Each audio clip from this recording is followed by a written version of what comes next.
Welcome to the Next Gen Podcast. Stepping up to the microphone are your hosts, Bryson Wright and Alex Winton. They got next, so let's get to the show.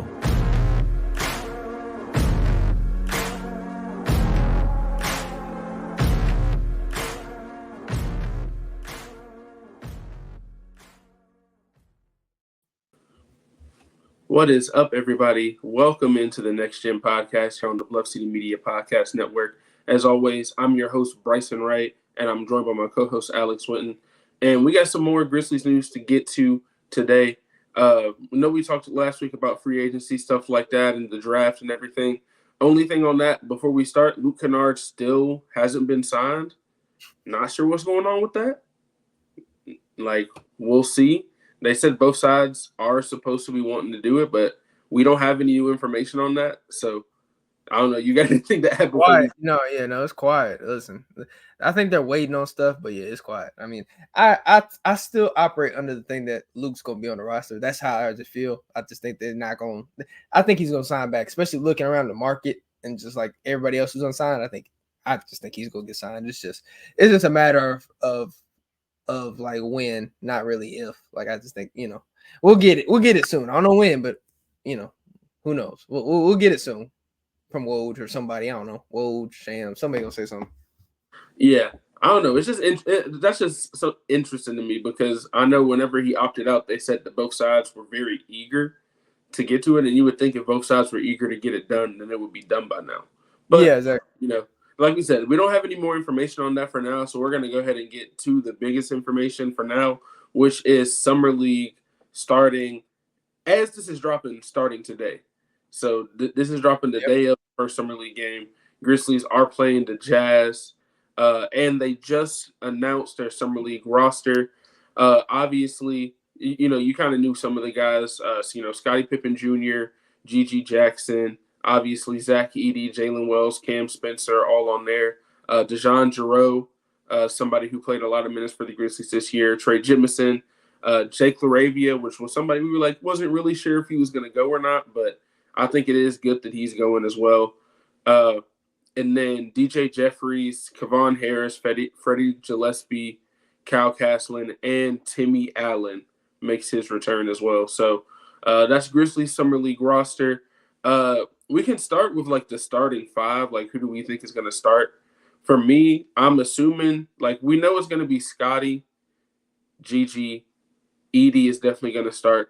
I would say Jake is going to start, and then one of Wells, Spencer, maybe even DeJon Jarreau, Dickey could start just because Jason March is going to be the head coach of the Summer League team, and he coached the G League team.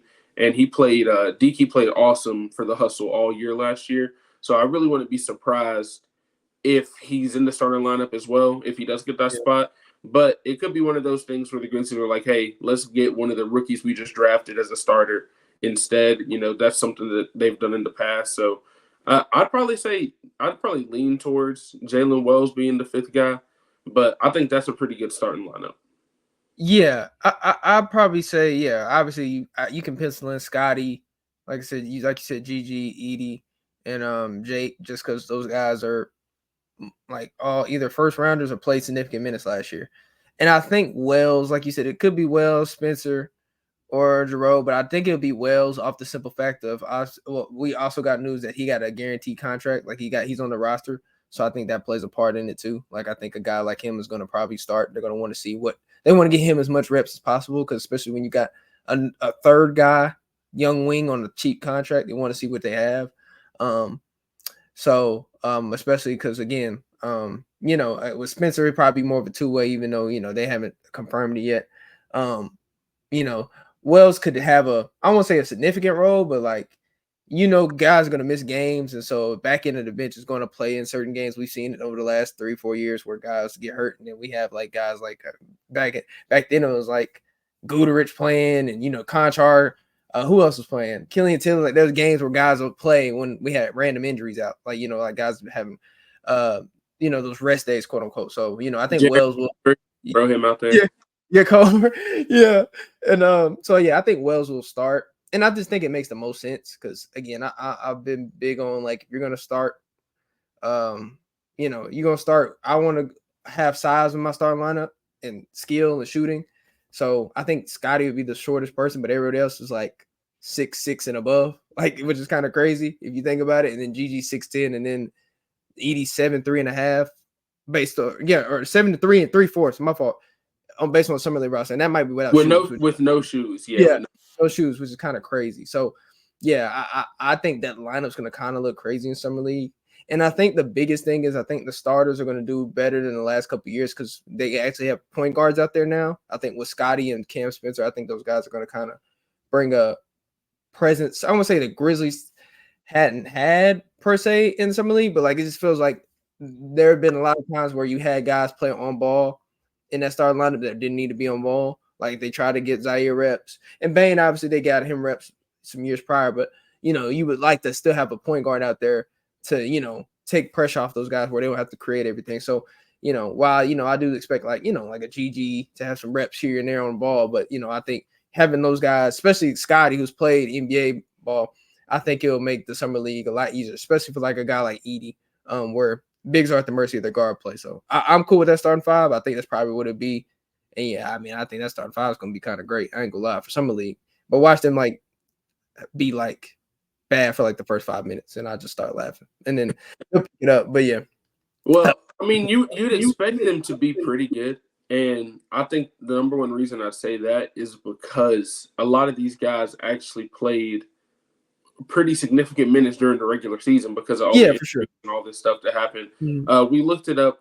So there is not a starting five this season where all five of those guys are on the Summer League roster, but there are 5 different players on the Summer League roster that started game for the Grizzlies this year, including Jake LaRavia, Scottie Pippen Jr., Gigi Jackson, Trey Jemison. So like all those guys started at least one game, and I think all 4 of them started together as well. So it's one of those things where I think Deaky might have even started the game at some point this season. Yeah, I don't know if he started, but I know he played a lot in a couple of those games. So it's one of those things where they have the NBA experience. So playing against Summer League competition, you would expect them to do very well, especially because but that also just shows you the kind of players and the kind of guys that were playing at the end of the season. It's like this is a Summer League team basically at some points during the season. But I think that will be good for them. I'm expecting Gigi. Like, first of all, Gigi Jackson, I want him to be the guy who has the ball in his hands more than anybody else. I know we've talked about it before. We want to see him have kind of like that Desmond Bane second-year Summer League, whereas maybe it's not exactly the same, but he goes out there and you can tell like he's the best player on the court. He should not really have to be playing with these guys. You know what I mean? It's kind of like show him play like 3 games, and like, all right, you sit down, like that type of performance. So, but we'll see because I mean he is obviously a lot younger than Bane was at the time. So if he does struggle or he has a bad game, I'm not going to panic about it just because at the end of the day he is still like 19 years old. But that's the hope, is that he comes out and he's like, okay, yeah, you can tell that not only was he one of the best players in his class last year, he's now playing against these people. A lot of the rookies he's going to be playing against are people that are actually his age now. So he's actually going to be playing against his draft class now. So that's another way that you can kind of evaluate him a little bit better. And so actually be playing people that are his same age at times, and against some of the guys that he would have been competing against at the combine, at the draft combine this year, if he hadn't reclassified back when he was in high school. But yeah, I mean, first and foremost, like I said, I want to see him get the ball more than anything. And I want to see him kind of show off what he showed off at the end of the season with the ball in his hands, being able to drive, being a 3-level scorer. But I also think, like you said, the point guard play of, having Scottie Pippen Jr., also having Cam Spencer, who, if you see a lot of his tape from when he was at UConn, even going back to his tape when he was at Rutgers, he, was a really solid passer, especially once he kind of got into the paint, utilizing the pump fake and then hitting pocket passes, or utilizing the pump fake and then shooting floaters. So getting into the paint and then making good decisions, that's going to be good for him. And then he's going to be playing with Zach Edey, which, I mean, we saw how good he was with Donovan Clingan at UConn. And Zach Edey is an even better finisher at the rim. So I think that's going to be awesome to watch. But yeah, GG and then Edey, those are going to be the number one, number two guys that I'm going to be paying attention to throughout the summer league, but especially just like in the first game to see if they can get off to a good start, especially in the Salt Lake City Summer League. Yeah, I agree, because for me it's the I know people might not. I mean, obviously Edey's probably going to be another starter, but I think that GG, I think is still, obviously they haven't said it, but like I think that whole starting small forward spot is still a conversation to be had, even if it's not been talked about. So if he plays well enough, in the eyes of the front office and the coaching staff, like, they probably might, consider me like, oh, hey, this is good progress, to go forward towards, the training camp. So I think, yeah, you could see basically two potential Grizz starters playing in something, which is kind of crazy to think about. But yeah, no, I those are the two guys you watch, because again, even if they don't, I mean, obviously I think Edey's going to start, but even if GG doesn't start, he'll have a significant role. Both of them really will. Those are the main two. I mean, obviously Jake will be on the roster, but I don't know if his role will be as big, obviously, unless he goes crazy in summer league and then whatever, or training camp or whatever. But I think those two mainly, because I think those guys are in the two youngest guys in your rotation, in the sense of not youngest, like obviously Edey's like 22, but like, he's a rookie. And then obviously GG, I think I saw a tweet earlier, like right before we got on here. I think they said GG still like the youngest guy on his roster. But like it's still kind of crazy thinking about that. Just he's had a whole year of NBA experience, or really half a year. And like you said, he's starting to play with guys that are in his class. And so I do think, him having the NBA experience helps, because I think we're going to see, even if the numbers might not translate, like I'm not expecting GG to average like 30 or something, because I think this team is really well balanced to the point where he won't have to have 30 unless he's just on a heater like that. But like, you want to see the confidence. I think the confidence will be the biggest thing with GG. Like you'll see him have he'll be more confident in what he's doing versus last year, because last year he had some moments, but obviously you could tell he was like 18 years old, still trying to figure it out. And I mean, he's still trying to figure it out and get better. But I think you'll see, like, I was able to, he'll have a different type of confidence, because we saw him be able to have big games against real NBA players. Like, it wasn't against just like your third, fourth string. Like I know at the end of the year he had that 40 ball against the Nuggets, even though Nuggets had playoff position, they played, but it was like he's playing against their starting five. It wasn't like their backups, all their third, fourth string guys. He played against LeBron, had 30. Like, so you had those moments. You going to summer league now, year two. Like, I expect him to be really good, especially because you have to think about it with GG. If people haven't really looked at his growth, he's a totally different player from what we saw in summer league last year to now, and that's in a small amount of time. Like, even if you go look at his clips, like with him training last year pre-draft to what he is now, like he's growing at a rapid rate. And now you could tell me, like, a guy that like him that now knows he has a real role on this team. He doesn't have to worry about being a two-way, trying to fight for a role. He's going to have a role as long as he does what he needs to do. And then on top of that, you have the confidence. I just think he's going to, like, even if, again, numbers don't translate, eye test will tell you, like, he's a different player, which is what I'm excited to see. Because I think, again, he can change a lot of how you view the season, depending on how he plays and how they prioritize, his role. So, and then obviously with Edey, big thing you kind of want to see is, like, again, we're not going to overreact to Summer League. Obviously, good, bad. You kind of take it for what it is, in the context of what it is. Summer League, you can't fall for you can't fall in love with all the great performances, but you can't overreact to the bad performances either. So I just want to see how Edey kind of looks defensively, and kind of, again, like I've always talked about, the defense and really just the passing. I know he can pass up the double team, but can he do what Adams and kind of, I guess you could say, JV did to a certain extent, where they're playing out of DHO actions, hitting guys on backdoor cuts, because that's a lot, because they're probably going to use Edey as some type of hub in certain situations, even though they're going to use him as a screen roller. You got to be able to make plays at the short roll, because, again, John's going to force you to double. So, either one of the bigs is probably going to be at the, free throw line, and now you got to make a decision. So I want to see how Edey holds up in that. But I do expect him to like honestly cook for real, because, like, again, with Scotty out there having a point guard that will be able to set the table for him, and Cam Spencer, I just think he's gonna have some numbers. Everybody's gonna be like, oh man, look at Zach Edey with like a 20 and 12 game or something like that. You know what I mean? So, oh yeah, no, I fully expect, so especially if just in summer league in general, because one thing about summer league that we do know is that, let's be honest, there's a lot of shot chuckers. There's a lot of Oh shots yeah, in yeah. summer league, Jobs right? on the line. Yeah, people Yeah. trying to get So like, jobs on the line. Yeah. people are trying to get paid.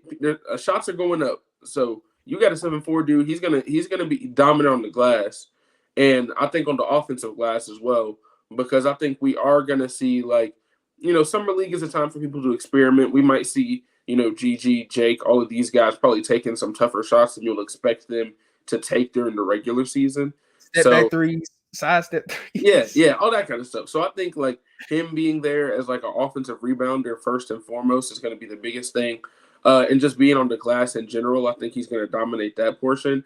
And then, I mean, there's nobody in summer league really that should be able to stick with him physically. Uh, just in like if they can get him the ball in the paint, like you said, Scottie Pippen Jr. getting him the ball where he likes it. Hopefully, and I think a good thing is going to be they're going to get to play together in the Utah Summer League before they go to Vegas, so they can kind of build a little bit of that chemistry.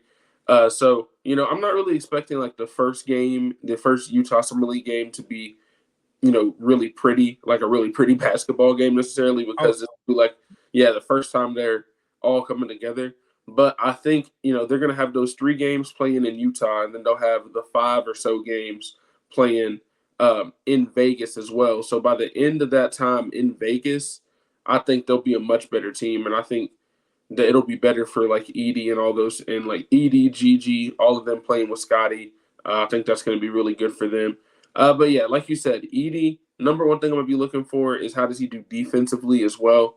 Obviously, making those decisions out of the short roll and passing and everything, like you said, is important.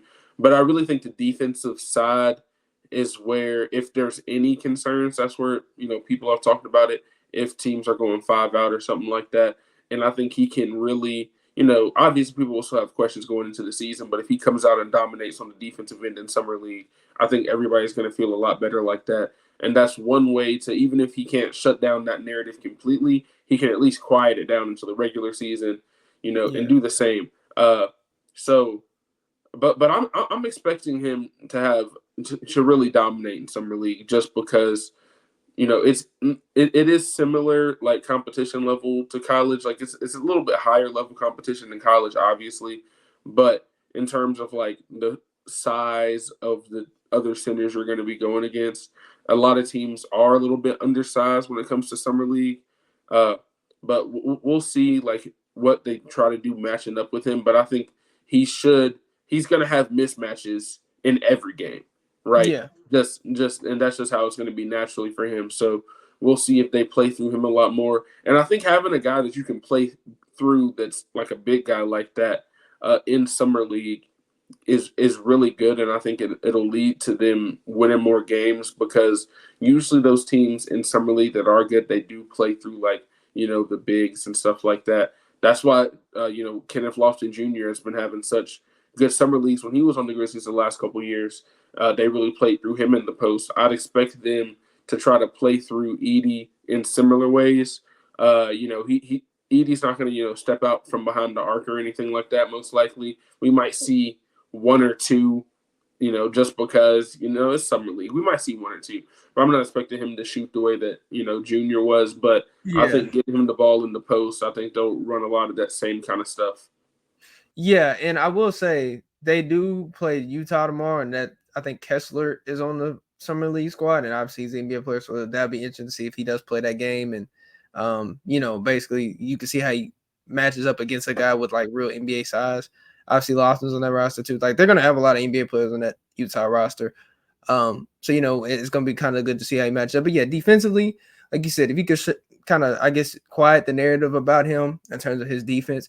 Again, I don't expect it to be perfect. Like, again, I still got questions with him in space, but I think people got to understand, like, if he looks decent like this without Jaren Jackson Jr., imagine what he'll look like when he's playing next to Jaren. Like, that's why I don't really worry about the defense, because it's like, or as much as least in space, because it's like, he works hard. He's not a bad defender by any means. Like, I watched clips of him, because that's the thing. You have narratives and stuff going around pre-draft, but then when you actually dive into actually going to look after you draft this person, you kind of like, wait, it doesn't match up to what is said about him. Because if the way people talked about Zach Edey, people talk like he didn't average like 2.5 blocks or the same amount of blocks as Klingon. Obviously, you expect that at 7'3", but my point being is that's how he's talked about, right? And so my thing is kind of like now it's like, he can kind of shut that up in terms of like the narratives and him playing against, because there was a couple of clips where he's guarding guys on the perimeter. Now, granted, you don't want him doing that all the time. Like, we're not saying, hey, he's a switchable big. No, please no. We don't want that. We want him playing probably going to play in drop coverage, deep drop coverage, maybe at the level a couple times depending on, matchup situations. But probably his main defense coverage would be drop, which is fine. So, we'll see how he kind of adjusts, especially tomorrow, because, again, they play all those NBA players like Keontae George, Bryson Sabah, Taylor Hendricks. Like, if they play all those guys, like, those guys had experience, especially Keontae George. So, that will be a good, I guess you could say, litmus test to see, like, how he, can adjust to that. But, yeah, and in the passing, obviously, he's going to get double. Like you said, there's going to be mismatches. So, they're not just going to leave him one-on-one. I hope they don't, because, again, that's just a bucket every time. Like, if it's somebody like 6'8". So, I think they will bring doubles for sure. So, that will be good to see, highlight his passing. But yeah, I expect Edey to play well. I think he's locked in and focused, so I'm not really too worried about how he's going to play. I think he's going to play hard. Like, don't have to worry about that. Like they've said, he's one of the hardest playing guys, and I think we'll get to kind of see him more. I guess the biggest thing is get up and down the floor. I know they said there was a stat about him not having a transition bucket last year, and then I had to think about it. That is a crazy stat, but I think we have to consider like college game is way different than the NBA game and what his role was. So, because I just get stuck on what his coach said about him being a better athlete than what, people give him credit for. So I'm kind of excited to see him in NBA spacing in that kind of sense. I'm not saying he's going to get up and down the floor like LeBron James or anything, but like I think he'll move particularly better than what some people expect him to move. Like, they think he's just like a slow foot big with 2 left feet, and I don't think that's the case, anymore. Because people have to understand like he's improved so much in 6 years and hadn't even played in like basketball that long. So I think there's still room for improvement. And now it's just about adjusting now. So, it'll be exciting to see. I'm definitely ready to see it. Because again, listen, y'all already know me. Edey, GG, anybody play good, but really those two in particular, they play well. I'm saying agendas on Twitter. Like I'm just gonna be honest with y'all. Like I'm just gonna say some outlandish stuff. Not crazy, but like, like I did it in the past with Zaire Williams and I think Jake. They had a good game. I'm comparing them to Hall of Famers. Like that's what I'm gonna do. Like that's y'all just be ready. If y'all see it, like y'all understand it's half jokes. Like, yeah, like I'm getting agendas off. Like that's what Summer League's about. You're supposed to have fun with it. So yeah, I hope he plays well. I'm expecting it. So, but I am interested to see him play in a different context because, at Purdue, he's like you throw it to him, and that's like they main go-to post score. But I'm ready to see him in a context where he's more of a screener and roller, like a Steven Adams role. I'm ready to see how he does in that and adjust to it. But I think it'll be fine. Yeah, for sure. And I think that overall, I mean, like we said, I think the Summer League is going to be a good opportunity for the young guys, especially I think Jalen Wells and Cam Spencer. I think those are 2 guys I'm going to be looking forward to watching as well, especially Cam Spencer in terms of him getting a chance to have the ball in his hands a lot. Because on UConn, it was him and also Stephon Castle. So, he wasn't always the guy who had the ball in his hands. But I think when he's in the game, he's probably going to be the main point guard more often than not. So maybe we can see a little bit more of his playmaking ability and stuff like that. And then Jalen Wells, I mean, he just seems like the type of dude that's just a hooper. Like he just seems like somebody who would really thrive in a kind of summer league setting where, like I said, there's a lot of guys that might be shot chuckers. I don't think he's going to be a shot chucker. I think he's the type of guy who he doesn't need a lot of dribbles to get to where he wants to go, right? So he's not a guy who's going to hog the ball for the whole possession. He's going to move the ball when he needs to. But I think that you're going to have times where they might throw him the ball at the end of the possession, and then he has 2-3 dribbles into a pull-up jumper or a step-back 3 and stuff like that we'll see some of that's in his game. But then just also as a catch-and-shoot guy, playing with Spencer, playing with Pippen and stuff like that, I think that'll be good. And then also, like we said, talking about with Edey playing out of the short roll and like some of his passing to see if maybe he can hit some of those 3-point shooters as well if they pass it to him on the interior. See if he can make a quick pass to the outside, and you have Jalen Wells, Cam Spencer, especially just those two out on the perimeter. I think, like, for Summer League, that's really impressive. That's two guys that shot 40+% for multiple seasons in college. Mhm. So I'm really excited to see how that all goes together.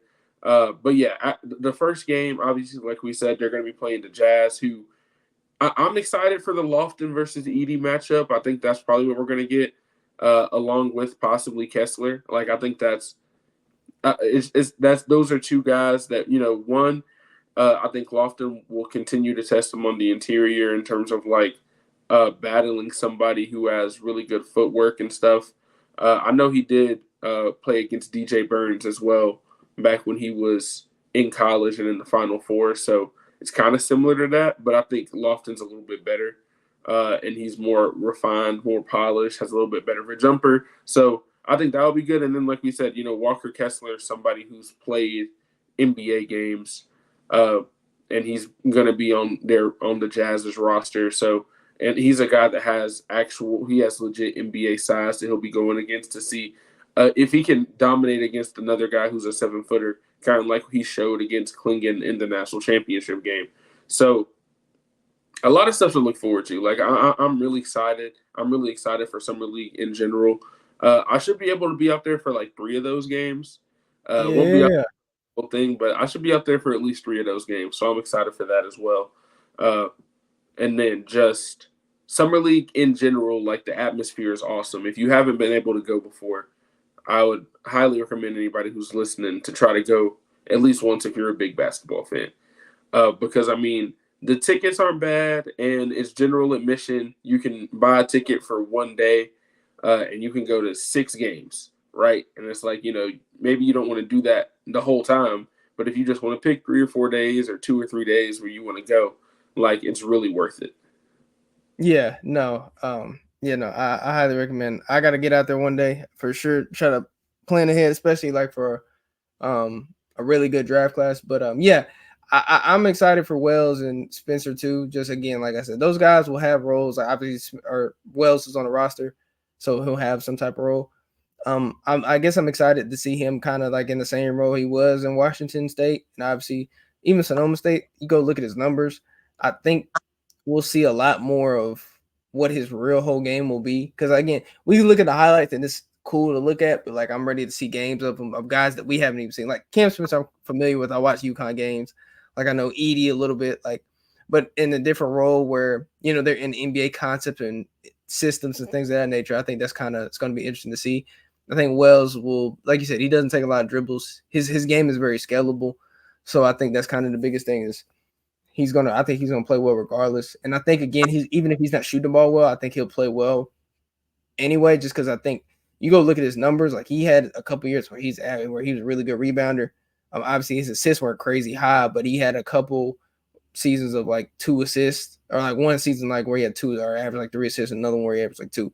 But basically the point is, like, I won't say he's Vince Williams, but like Vince Williams had a lot of that type of stuff in his game where obviously he hit shots to play defense, but once you really watch him, oh, he rebounds well. Oh, he's a connector. Like, I think we'll see that with Wells where, like, I think he even said, I'm more than just a shooter. Like, and I think that's kind of what we'll see from him, like, for sure. Like, I think especially with the talent he's going to be playing with, we'll see that for sure. Especially if they got him running off like Zach Edey screen pin downs, like stuff like that. Like, they put him in actions, like, I just think that's going to be really good.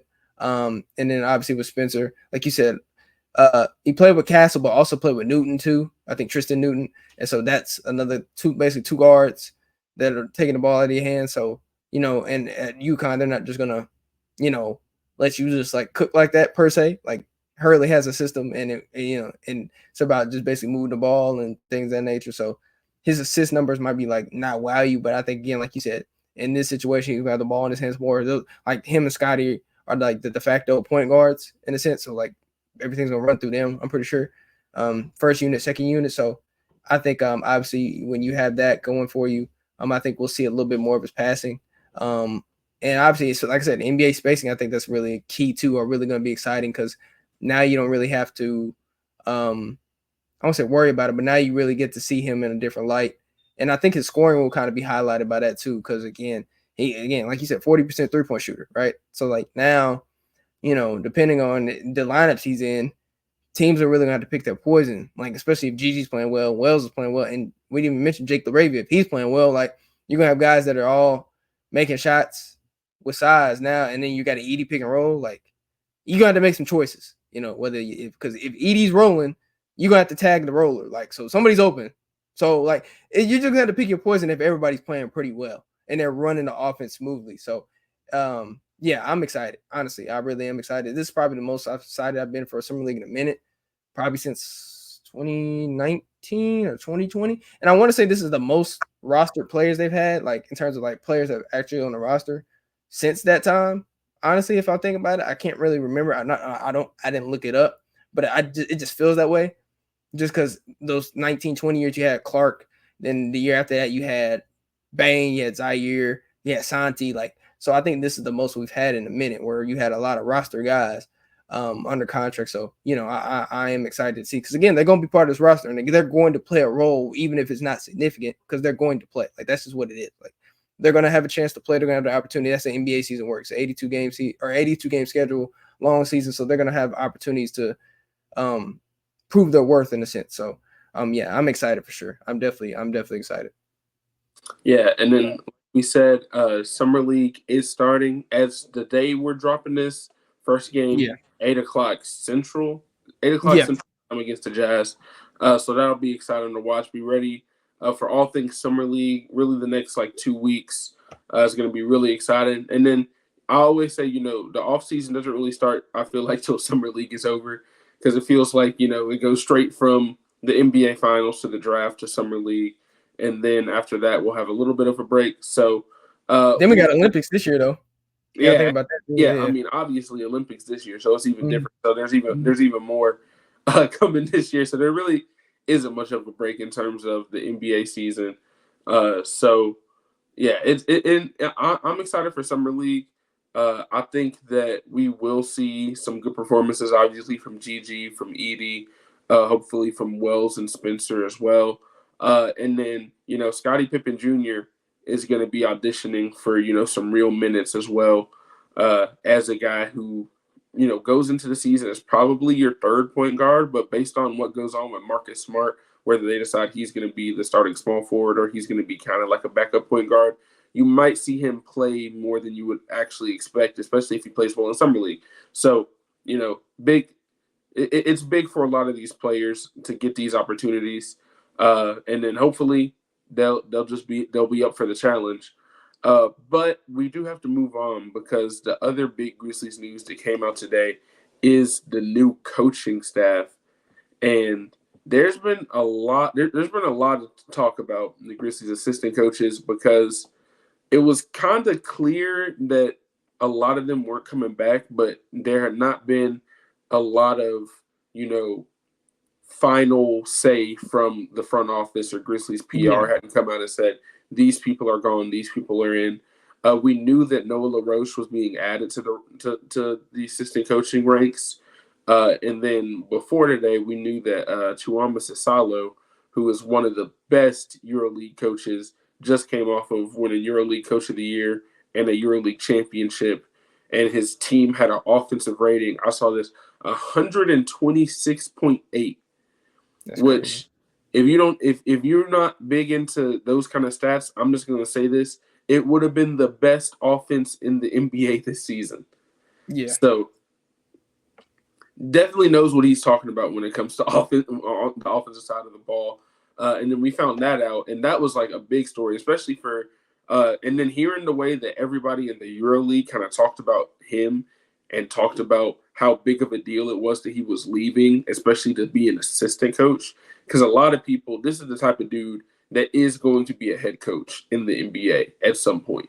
And I think he kind of sees this could be like a launching ground for that. Or, he's the type of dude that you want to have as your top assistant as well. And I would not be surprised if he's a head coach in the NBA. I think they signed him to a 3-year contract. I wouldn't be surprised if by the end of that 3-year deal, he's ready to be an NBA head coach somewhere. Joe Boylan, who came over, he has been on the Grizzlies staff before, came over from the Timberwolves. Patrick Mutombo, also somebody who's been on the staff. And then Eric Schmidt getting the promotion from video coordinator. They talked about he's really close with Jaren and stuff like that.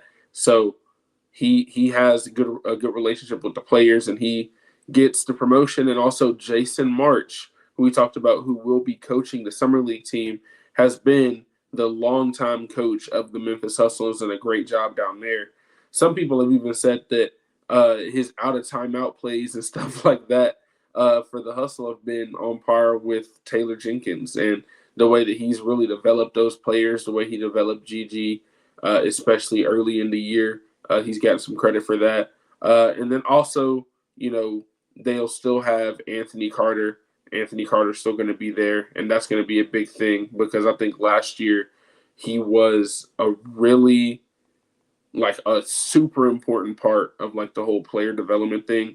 And Gigi gave him a shout out as well, obviously, and talked about how it was very important for him to be a part of his development. So all in all, I think they've made some good hires, but I think, this is the right way to go. Obviously, shout out to all the coaches that, they had on the staff last year: Blake Ahern, Brad Jones, Vitaly Potapico, who I actually got to talk to a couple times last year in Summer League, Sonia Raman, and all those people. So that they had, I think it was a good decision for them to kind of revamp the assistant coaching staff, though, just because I think it was kind of time for that. I think they kind of gotten everything they thought they could out of the assistant coaching staff. And then when you have a chance to bring a guy in like Isalo, who is one of the best European coaches in the world, right, in the EuroLeague, and then you can promote March, who's done a great job. Noah LaRoche has, worked with Russell Westbrook, Paul George, all these, NBA All-Stars. So you're obviously it is tough to see some of those people go. And obviously they had close relationships with the players. But when you look at the resumes of these people that they've added, I think it's definitely the right decision.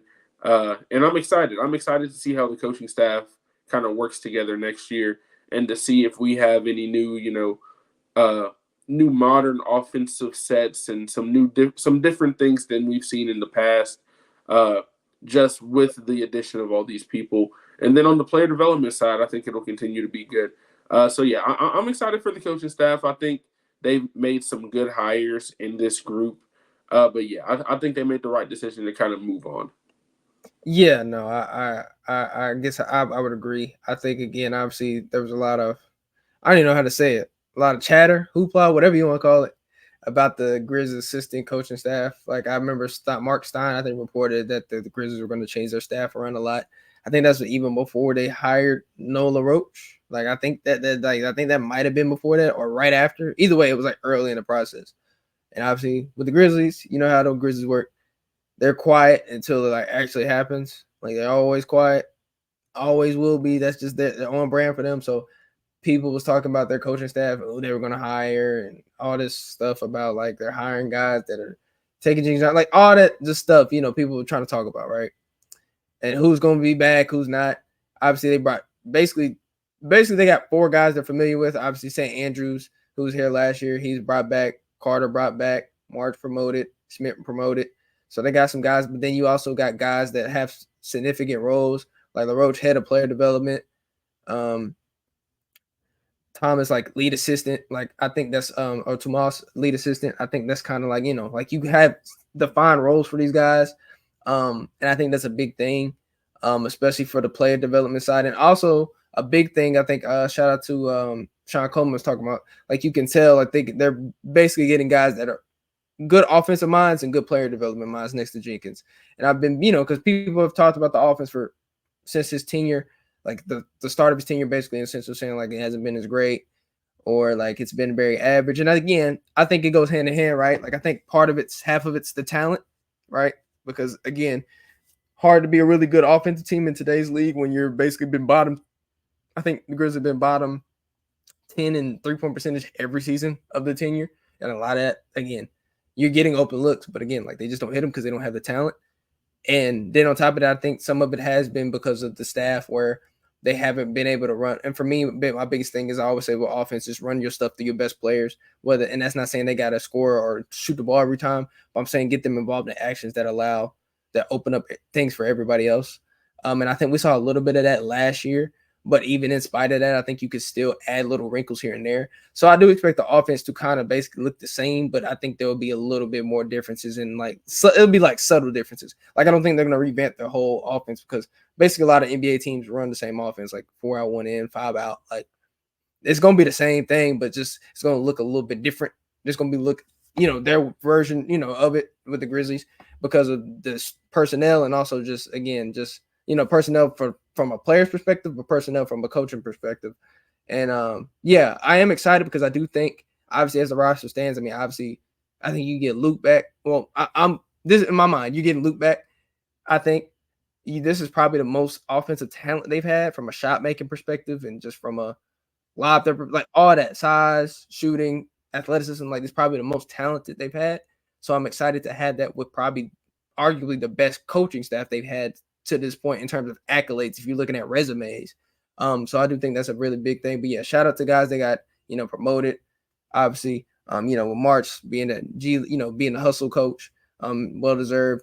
Obviously, I'm happy that Smith got promoted. I seen him in Jaren's vlog, so he works a lot with him. I think that's really good, and he's a video coordinator. I like to see guys move up like that. Obviously, with St. Andrews and Carter, I like what they brought to the team last year because we talked, shout out to Drew Hill. He made articles about these guys and what they did in their actual roles. And I do think they had some value, obviously, with Carter being a big part of Gigi's development. And I think St. Andrews, obviously, being part of the Bucks before. And then now here, I think he's going to, have some say in the offense or, and obviously just player development. But yeah, I do think like now they got more of a defined pecking order in terms of the coaches. Obviously, we don't know all their ins and outs. Like we're not in the rooms and stuff, but they have specified certain guys and what they're going to do. And so now, I think that's always good when you have a clear pecking order from a coaching staff, from a player's perspective. I think it's always better when your roles and define, your defined jobs per se. So yeah, I'm excited. I think this is a really good coaching staff. And when you mix it with the talent being the best it's ever had, I think you could see probably the best. Obviously, I'm not going to go out on a limb and say, but this probably could be your best offensive season that you've had in this tenure and probably in history because the Grizzlies never been known for offense. So this is so this could be depending on how things shake up with starting lineup and all that, this could be a really crazy season because they're going to be good defensively. Like Jenkins has always been a good defensive coach, so they're always going to be good defensive. But now it's like, can they take another level? Basically, can you have an elite defense and have a really good offense? It doesn't have to be an elite offense, but can it be really good? Like can you be a top 10 offense in every category? Like, can you be a top transition team? Can you be a top half court team now? Like, can you do all the things and be versatile and have optionality in your offense? So I'm excited. I think these guys are really going to help and bring different dynamics that we haven't had to the coaching staff. And again, they'll make up for what Jenkins lacks, quote unquote, per se. But yeah, I am glad that they said who they got because I think this is the first time they've done this low key. I ain't gonna lie to you. Like this might be the first time in their tenure where hey guys, Grizz PR, we have finalized the coaching staff. Like I don't remember them doing this at all. Maybe I might have missed it last couple years. No, I don't think there's been this much turnover either. Like just in one offseason. Like obviously last year they brought on Carter, they brought on St. Andrews, but for them to basically bring in like 6 people or 4 people. Yeah, it's 4 new coaches, basically 2 retained, 2 promoted. So basically 4 old coaches, but 4 new coaches, essentially. Yeah, so it's almost like it's a completely different staff. I mean, outside of the 2 so basically there's nobody or the assistant coaching staff from the year the Grizzlies played the Warriors in the playoffs in that year and beat the Timberwolves. Like they're basically all gone. Right, it's like a completely new staff since then. So that's I don't know if I know of another time where they've had that much changeover without also like the head coach being a change as well. So I think this is the first time where it's been like, okay, so you've changed the entire assistant coach roster, but there wasn't a head coaching change. Like I'd have to look back and see if they've done this before, but at least since I've been paying attention to it, I can't remember a time where they've had this much turnover in 1 year. And it's also not like, you didn't really hear a lot about it either. I think that was another thing. It just kind of all came out at once. Like there were questions about it, and we knew that there was some stuff going on with the assistant coaching staff because, like, we knew like they hired LaRoche, and then like I said a couple of days ago, we had heard they hired Asalo, so we knew that that's two people that would have had to be replaced, but also didn't know that it was going like a whole nother step after that, as to where you basically have a completely new staff. But like I said, I'm excited about it. I think the number one thing that I'm excited about is the half-court offense. The half-court offense is the number one thing that has to get better. And I think, obviously, they brought in St. Andrews last year to help, bring in Isalo this year to help with that. I think both of those hires will be really good in terms of, drawing up plays, coming out of timeouts and stuff with Jenkins. And then a lot of the, all of the like ball movement, player movement, screens, all that kind of stuff, 5-out offense, the stuff that a lot of the NBA is doing that has been coming over from Europe. I think Isalo is going to bring that as well. So I think that'll take the Grizzlies offense to another level, but especially just the half-court offense, because that's the thing that we're going to have to keep talking about is in order for them to get to where they need to be in the postseason, they're going to have to be a better half-court offense team. I think with Edey this year as well, that will help with that. And I think that Edey playing in a system where he can be a good screen and roll guy, and there's going to be a lot of, open space. It's going to be harder for people to double team him. He's going to get mismatches. So I think that will help the half court. And then also you'll have him setting screens for Ja. Ja coming back healthy. Like I said last week, dude, it's hard to try to guard Ja Morant one-on-one. And you've got him coming off for 2 or 3 screens, and one of the dudes setting the screen for him is 7'4".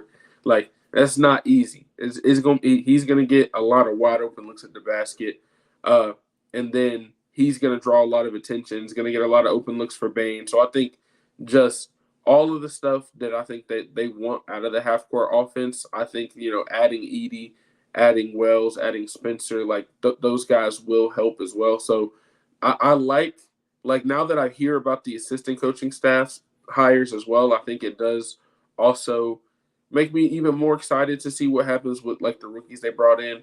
And then if Luke is re-signed, to see what kind of plays they'll be able to draw up for him to get him some more open looks so that he can shoot the ball more.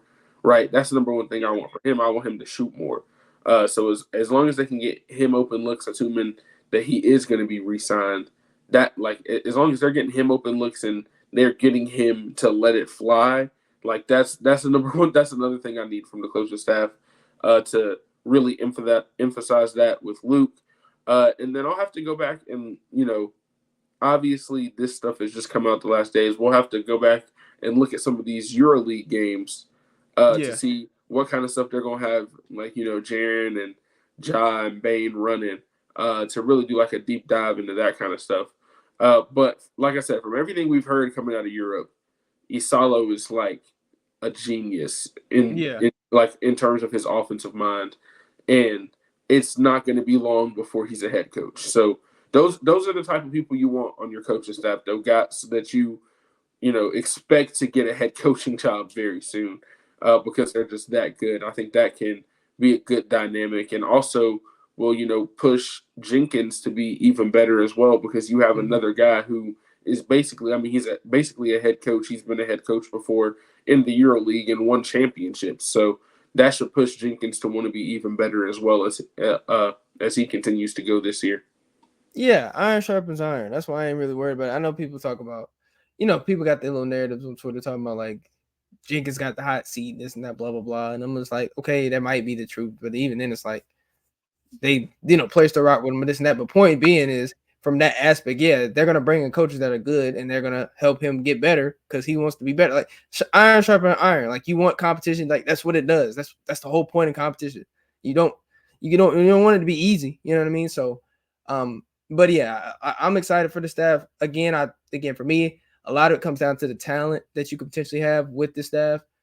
Because again, if I looked at it correctly from what I'm thinking about, just off the top, when I'm thinking about, this probably the most guys they've had from a, like I said, from a shot making perspective, at least be like closer to league average catch and shoot or above it from three, and even just from three in general versus what they've had in the past. Like, and it's on volume. I think that's the biggest thing. You have a lot of guys that make threes on volume now. Not a lot. Obviously, you could still have more, but when we count Bane, Luke, Gigi, Vince, Santi, that's 5 right there. And then if Jaren gets back to basically being 35, 36%, that's 6 right there. I think at most in the years that they've had prior, they've only had like 2 guys that could make threes at a consistent rate per year. Usually it was Bane being one of them. And then before that, maybe Grayson. And then after that, it was like, okay, maybe Melton. And then maybe one more was like Dylan Brooks, but he was so hit or miss, right? Zaire Williams played a lot, wasn't hitting shots. David Roddy played a lot 1 year and wasn't hitting shots. Like, I'm getting to the point of where you didn't have a lot of shooting, no spacing, none of that. And so when you think about that, now you're adding that to the new offensive players. And then on top of that, like we said, with the players that we already have, your best players, when I talk about all those teams and those players, those are when those players are worse. This is Ja, Bane, and Jaren have all gotten better. So, you think about that and you think, oh, they all got better, this and that. Like, it's going to be exciting, especially from a Ja Morant perspective, because it's like, we've never, like, I think I don't say he's played in the worst spacing in the league, but I think people always look at his efficiency and then, like, don't understand, like, he's not in a ideal spacing for what his skill set is. And we've seen guys that have had better offensive situations, even if they might not have better teams, but better offensive situations and put up crazier numbers. And I think now Ja, where he plays lower minutes than them guys, and was still putting up almost as good of numbers. Now he's got the talent now possibly to match those numbers. Like, I wouldn't be surprised if Ja averaged 10 assists this year, depending on who they start, what lineups he plays in. Like, he, like, literally, again, 9 games, I know sample size, very small. He averaged 8 in like 9 games. And the year prior to that, when the year before, 22-23, he averaged 8 assists. And again, that's with average to below average shooting. Now you're talking about, like, guys I just named being better shooters. Like you said, Edie helping out. He hasn't had an offensive big like this since Valanciunas. So in terms of a center, obviously you had Jaren, but I'm saying both bigs that can basically score a little bit. Like, this is going to be a problem. It could be a real big problem. Like, again, you just got to pick your poison. Because, again, imagine the lineup. If this is starting lineup, imagine the lineup with Ja, Bane, Gigi, Jaren, Edie. Like, and then again, you run a Ja, Edie pick and roll, like I just said with the Summer League, and Bane's making shots, Gigi's making shots, Jaren's making shots. Again, you got to pick your poison, because Edie gonna roll, somebody got tagged, or you just gonna give up lobs the whole game, or better yet, you could size down, take Edie out, put Jaren at the 5, put Vince in there. Then what are you gonna do? Like, it could be really nasty. That's all I'm gonna say. Could be very spooky offensively, what they ran. And it's almost like when you look at talking about like the coaching staff too, when you're looking at the way that they can kind of move pieces around as like chess pieces, like they have so many guys that can be versatile, right? Yeah, they got optionality. Like that's what I'm saying. Like, they can run, some games where you have Jaren and Clark at the 4 and 5. You might have Jaren and Edie, right? You can run with maybe even Gigi and Jaren if there's a small lineup you're going against. And with all of those, I think there's just so many different sets. And, there's something that if you throw a lineup out there and you got Ja, Bane, Vince, Gigi, Jaren, or something like that, if it's a small ball lineup, right? And you're putting them in all these, motion offensive sets where you're getting open looks. I mean, if you look at the offense last year, a lot of the time it wasn't the fact that the threes they were shooting were bad. They got a lot of good threes, right? It's been like that the last 3 years. They've always got looks. It's just about it's about people actually knocking them down. And I think this year, you're like we're talking about, you're gonna have more shot making. You're gonna have a better coaching staff to get even more open looks than you were getting before, right? Exactly. And I think it'll go hand in hand. So I think that's the thing that I'm most excited about. I'm going to be interested to see I know they announced Jason March is going to be the head coach for the Summer League team. I would be interested to see if they're going to send any of the other new assistants with him to Summer League. I wouldn't be surprised if we see something else like that. But I think Summer League is now kind of, it's an addition for the players, but it can also be an audition for coaches as well. And also, it might be the first time that we see some new offensive principles that we haven't seen in the past. So that's the kind of stuff we're going to be looking out for going into Summer League. And I'm just excited that we're going to have Grizzlies basketball back again, even if it is just Summer League. Especially like we said earlier, there's going to be so many things to watch now with the coaching staff on top of the rookies, on top of bringing back Gigi and Jake LaRavia, and Trey Jemison now playing Summer League. He played a lot of minutes, so there's a lot of stuff to look forward to, and there's a lot of stuff to watch for going into this week. But yeah, last thing on the coaches, I'll just say that whenever teams have to make decisions, they have to make championship decisions in terms of their roster, I don't think people often look at the assistant coaching staff. I'm not going to say that this is the difference between the Grizzlies, being a playoff team and being a championship team, but the fact that they're willing to basically gut their assistant coaching staff, even though last year there was a lot of injuries and stuff like that. They could have made an excuse and been like, we had injuries, let's bring these same people back, we think we can do this, we can do that. But it's like they're continually trying to get better, and hopefully that'll continue to carry over into the roster as well, because I think that's very important. It's always not sitting back and saying we're good enough as a roster, we have a good enough coaching staff, but are there people out there that could be better? That's what you got to be looking at. And I think that's a good sign that they're definitely looking at that in terms of the coaching staff.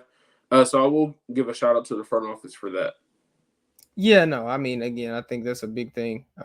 You want people to not settle into, just for, I won't say mediocrity, but that's basically what it is in the sense of certain areas. You could, because again, they're trying to improve around the margins.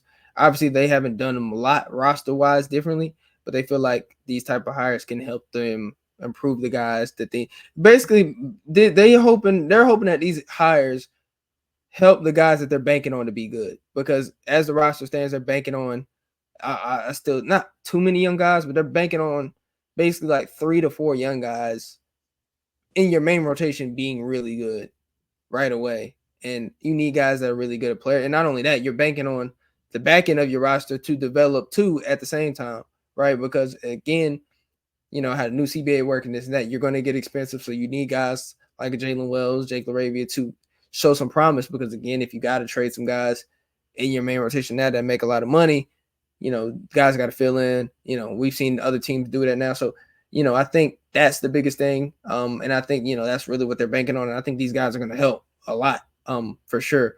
But yeah, I definitely am ready to watch Grizzly basketball again. Obviously, even if it's a summer league, again, summer league can be a tough watch at times, depending on the team you're watching.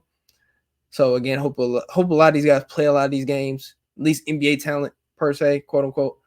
But yeah, I am ready to watch Grizzly basketball instead of just Grizzly highlights. I have watched Gigi Jackson highlights over the last month. Not every day, obviously. I don't got that type of time. But I watch Gigi Jackson highlights, Vince Williams highlights, Jaren Bain, you name it. Shoot, I was watching Jaws highlights last night. I think was Jaws highlights. Yeah, I think it was Jaws highlights. I think it was Jaren's highlights earlier today. I'm tired of it. You know what I mean? Because again, it was because we didn't get to see everybody play together. So now it's okay.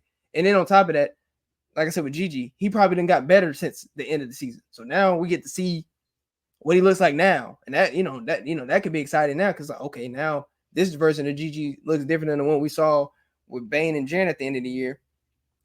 And now imagine him with this new group. So that's what I'm excited to see. And like you said, the new concepts possibly. So yeah, I'm ready. I'm ready. Like I said, y'all just be ready for the agendas I got to push. Again, it don't take a lot of games for me to push agenda. I can have one. Grizzlies could win tomorrow by 20 points, and that'd be the only game they win in that Utah Summer League. I'm gonna hold on to that one game until the Las Vegas Summer League. I'm going to do that. I'm going to push agendas that day. Be ready. So don't come on my mentions talking about some relax this and that. No, I'm not going to relax. This is what Summer League's for. We want to overreact. We want to get jokes off. That's what I'm here for. Like, I'm going to overreact. I'm going to say Gigi Jackson and Zach Edey, if they both go for like 30 plus, I'm gonna say they look like Yao Ming and Tracy McGrady, like my boy Cam said like 2 weeks ago, or retweeted. Like, I'm going to retweet that again. I'm going to do that again. Yes, absolutely.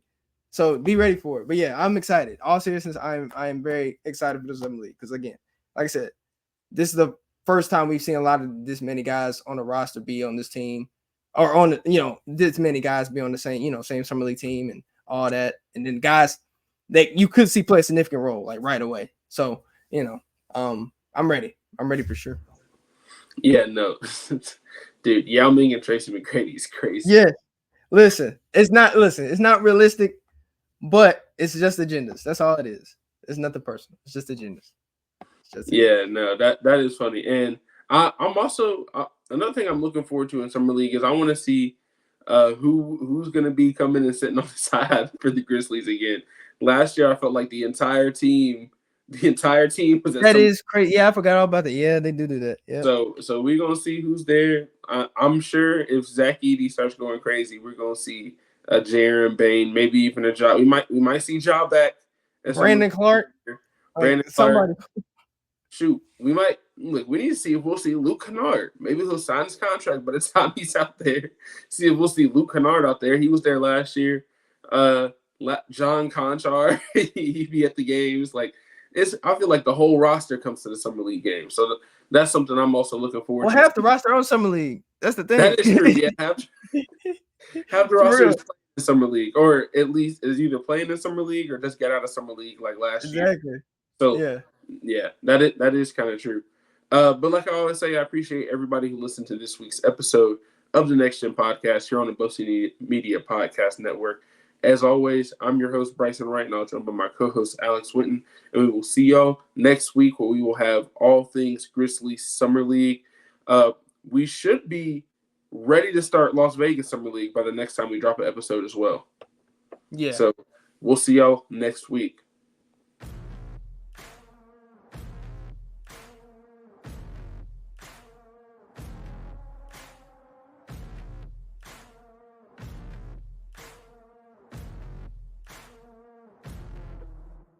Thank you for listening to this episode of the Next Gen Podcast. If you enjoyed this episode, leave a like and a comment wherever you download your podcasts. Head over to www.bluffcitymedia.co, where you will find comprehensive coverage of all things Memphis sports and how you can become an insider. We'll see you back here next time.